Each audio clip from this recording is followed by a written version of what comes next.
Look at this thing, Blake said, nudging me as we leaned against my SUV. I turned to see a multicolored VW Bug pull into the middle of nowhere gas station. As the vehicle pulled into the pool of light bathing the gas station, I saw two clowns in the front seats. Their heads moved in unison, eyes fixed on Blake and I as they pulled up on the opposite side of the pump and stopped the car. The driver got out, eyes still fixed on us. He looked strange somehow. His eyes were yellow and there was something up with the irises. I figured he was wearing colored contacts. "What the f*** are you looking at?" Blake said. "I'll wipe that smile right off your face." The clown's smile got even bigger at that. Almost too big, like his face was made of elastic. The passenger got out, a similar tight-lipped smile spreading across his face. They didn't say a word. They just stared at us. I knew Blake was about to do something stupid. "That's it, you f***ing freaks," my friend said. He stepped forward, but I grabbed him by the arm. "Take it easy," I said to him before looking at the clowns. "Sorry about my friend," I told them. "He's had a rough day. We don't mean to offend you, gentlemen." The gas pump clicked off, and I removed the nozzle from my Ford, putting it back into the pump. Blake was still staring at the clowns, his arms held out from his sides in an unconscious effort to make himself look bigger. I got in front of him and whispered, "The last thing we need right now is to draw attention, remember? They're still f***ing staring at us," he said. "Just let it go," I told him, pushing him around to the back. Huffing, Blake got into the passenger seat. I got in and fired the vehicle up. And as I pulled out of the gas station, I glanced in my rearview mirror to see that the clowns were still staring at us. I suppressed a shiver and focused on driving straight. I'd been drinking, and the last thing we needed was to get pulled over. We arrived at the cabin 20 minutes later. It belonged to a friend, and we knew where the key was. We often used the place for recreational activities.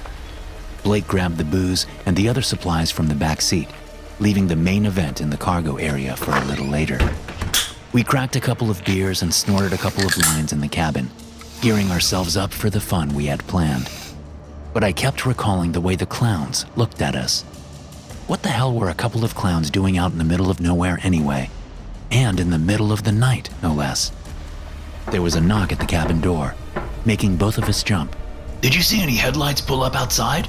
Blake asked. I shook my head. "Who the hell could it be?" he asked. I grabbed a paper towel and set it gently over the Coke arranged on the table, while Blake moved toward the door. He looked back to make sure everything incriminating was out of direct sight. Then he opened the front door. The honking of a clown horn erupted from right outside the door before Blake jerked his head. He stumbled back with an axe blade sticking out of his forehead. As he fell to the ground, the clown who'd been driving the car at the gas station stepped inside, hands on his hips like Superman. He smiled with closed lips as his yellow eyes fixed on me. Then, slipping one hand behind his back, he produced a large, rusty knife. I put my hands up and crept toward the back of the cabin, where the bedrooms and bathroom were. "I don't have a problem with you," I said, but as I got in line with the front door, I saw over the clown's shoulder. The other clown from the car was opening the back of my SUV, helping the girl Blake and I had picked up from the bar. She was still drowsy from the drugs we'd slipped her, but the clown was helping her out of the zip ties we'd used around her wrists and ankles. I remembered something she said when Blake had first started chatting her up. I hadn't paid it much attention at the time. I'd been staring at her breasts, but now it seemed vitally important. She said, "I'm in town with the circus. I'm a gymnast." I bolted to the back of the cabin, but the clown was fast. I tried to open a window in the back bedroom, but the clown came at me, forcing me into the corner. "I stood up for you," I said, pleading. "Remember? You won't kill me, will you?" The clown looked at me over his blood-red nose. The yellow pallor in his eyes seemed to dampen, and they almost looked like the eyes of a human. Just a normal human, and not some insane clown bent on destruction. His lips curled up, and they kept going, way past the point where the muscles in his cheeks should have stopped them. When the lips were nearly touching his eyes, they parted to reveal sharp, blackened teeth. The laugh started small, way down deep in his body, but it quickly grew in volume and hysteria until he was scream-laughing in my face. His breath was a miasma of decomposing flesh and rotten vegetables. Quick as lightning, He drove the rusty knife blade into my chest again and again. I slumped to the floor in agonizing pain. The last thing I heard was that insane laughter, which followed me down to hell.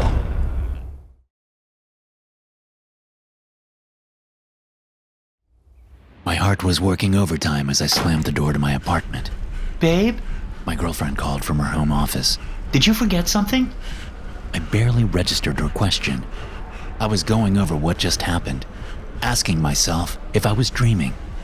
But when I looked out the peephole in the apartment door, I knew I wasn't. Daryl? My girlfriend said, now from just a few feet behind me. What's wrong? I looked through the peephole one last time before turning to face Shanna. I was just attacked by a clown. Shanna smiled, clearly not believing me. A clown, huh? You know, that's what I hate about living in this high-rise. The clown problem. I'm serious. I said. I was waiting for the elevator when this clown comes running down the hallway toward me. He looked insane. I can't put it any other way. And when I saw that his eyes were fixed on me, I ran. He grabbed at my shirt, and he was f***ing laughing. But I got free and came back. Thank God I forgot to lock the door again. Still smiling, Shanna cocked an eyebrow. What is this? She said. Why are you messing with me? I'm not. I'm really not, Shanna. Just look out the peephole. You'll see. Her smile fading, Shanna took my spot at the door and looked out, then quickly jumped back. Jesus! He's just standing there, staring at the door. See? Told you. This isn't me. Have you ever known me to pull pranks like this? Shanna shook her head and then looked out again. Wait, She said. someone's coming. They're running down the hall. Let me see. I said, stepping up and watching as the clown turned away from the door and started running down the hall towards the approaching figure, who was not a clown. The figure had a baseball bat in his hands, and he bashed the clown with it. Oh, shit. I said. The guy kept coming, and as he got closer, I recognized him. It was a neighbor that lived down the hall, Ryan. Then I saw why he was running. There was another clown down the hall. It was chasing him. Ryan banged on my door. Daryl? He shouted. Shanna? Let me in, please. Let me in. I unlocked the door and opened it, allowing Ryan inside. I glanced down the hall at the clown that was running toward us, snarling and laughing. It looked similar to the one that had chased me, but not quite the same. I slammed the door and locked it, but the clown banged into it a second later and proceeded to slam his fists into the door, snarling and laughing all the while. What the hell is going on? Shanna asked. I don't know. Ryan said. I don't know. I got home from my morning run and found a damn clown in my apartment. He was in my bed. He must have done something with Tina because I didn't see her anywhere. I don't understand it. This must be a bad dream. You're bleeding, Shanna said. I looked at Ryan's left arm and saw that she was right. There was a roughly oval wound there, oozing blood. The f***ing guy bit me, He said. When he did that, I ran and grabbed this bat I keep by the front door. I didn't know where else to go. You guys were the first people I thought of. The clown was still banging at the front door, but now he let out a piercing laugh, sounding like a particularly sinister version of the Joker in a dark Batman cartoon. I pulled out my phone and said, I'm calling 911. but when I dialed the 3 numbers and hit send, the phone just rang and rang. After a good minute of this, Shanna asked what was happening. It's just ringing, I said, taking the phone away from my ear and putting it on speaker. Ryan looked like he was about to say something, but his face went suddenly pale, and he stumbled, dropping the bat. I caught him awkwardly, phone still in my hand. After handing the phone to Shanna, I helped Ryan to the bedroom. After getting him on the bed, Shanna came in. The phone just stopped ringing, She said. It just disconnected. I tried calling again, but I got a message saying that all operators were busy and to try back later. I swallowed hard and shook my head. The clown was still banging and laughing at the front door. The noise was getting to me, burrowing deep into my brain, like an ice pick shoved in a centimeter at a time. We spent a few minutes tending to Ryan's wound, but we couldn't get him to wake up. He'd lost consciousness, and I couldn't imagine why. The wound wasn't that bad. We closed the door to the bedroom and stood in the living room to figure out what we should do. Our 2 choices are stay here and keep calling 911 until they pick up, or try to get Ryan to a hospital ourselves, which means confronting the clown in the hallway. I said. We discussed the merits of each option for several minutes before deciding to stay and keep trying 911 for at least half an hour. So that's what we did. 10 minutes later, we still hadn't been able to connect with an emergency operator. There was suddenly a thump from the bedroom door, loud enough for us to hear it over the constant banging and laughing from the hallway. Shanna and I looked that way. He's up, I said. I moved over to the door, but just as I reached it, I burst it open. A clown rushed at me, laughing insanely and chomping his teeth together. I had just enough time to notice Ryan's clothes on the bedroom floor, torn apart. There was no sign of Ryan. The clown grabbed me by the neck, and he pushed me backward until my legs hit the glass coffee table. I tripped, and we slammed into the heavy glass, shattering it as we fell.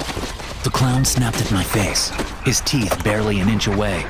Rainbow-colored saliva dripped on my face as I screamed for Shanna to help me. While struggling to keep the clown from biting me, I had a disturbing realization. The clown's clothes didn't feel like clothes at all. They felt like skin. There was a metal thunk as Shanna hit the clown in the head with the baseball bat. His eyes rolled back into his head and he went limp, allowing me to throw him off. But even as I got up, he was regaining consciousness. The patio! Shanna shouted, grabbing me before I had a moment to think about what to do. Pain clouded my mind, and I knew that I was injured from the fall into the coffee table. I just didn't know how bad. Shanna threw the curtains covering the sliding glass door aside and yanked the door open. We stepped out into the 10th floor patio. I shut the door and held it shut, waiting for the clown to try and open it. But then Shanna made a sound I'd never heard from her before. It was a sound of utter dismay. I looked at her to see that her attention was directed downward, at the street below. And as I followed her gaze, I saw why. The street was filled with clowns, hundreds of them, thousands maybe. They were chasing regular people, attacking them, biting them. As far as I could see in every direction, there were clowns. Movement from inside caught my attention, and I saw the clown that had once been Ryan running full on at the sliding glass door.